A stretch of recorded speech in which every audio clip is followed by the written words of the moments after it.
Both my parents were ordained disciples, ministers. And so I'm one of those people who was born into the denomination. So like my earliest memories of NBA, I can't really date them, but I do remember being at General Assembly. Well, growing up in Dallas, I remember Juliet Fowler home, and we would visit there. NBA, like a lot of the Christian Church Disciples of Christ, has just always been very much a part of my life, and has always had some impact on what I do, no matter where I am or what position I'm in. But it was in the early 2000s, probably around 2004, 2005, when I received a call from Chris Hobgood, who was serving as interim general minister and president at the time.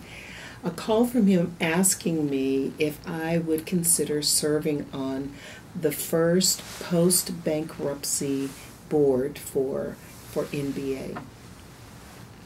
Chris and I had a number of conversations about that invitation before I finally said yes, because I did have some questions, and I was concerned, like everybody in the denomination, about the bankruptcy and what it would mean for this health services unit that we had all come to know and love and just depend on, and just assume that it would always be the NBA that we had come to love and know. So I was real concerned. So what does it mean to serve on a post-bankruptcy board? But after he helped me process that, I said yes, and I began to come to NBA board meetings. There was a lot of uncertainty about what the future would hold, and so I can remember sitting around the table at that first board meeting that I attended, and I would say overwhelmingly the sense was one of concern. And there was this question of, now what do we do?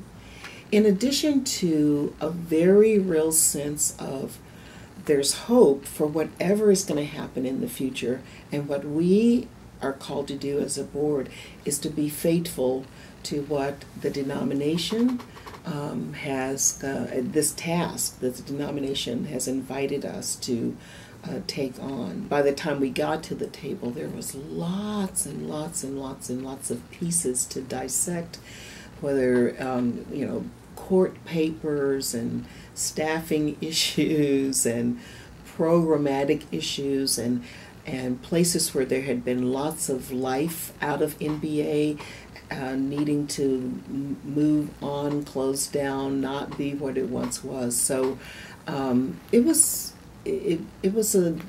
had its own sense of energy and excitement, but it was clearly a very serious, kind of sobering time for us to really give attention to what was happening, and knowing that we would have some part in shaping what would happen in the future.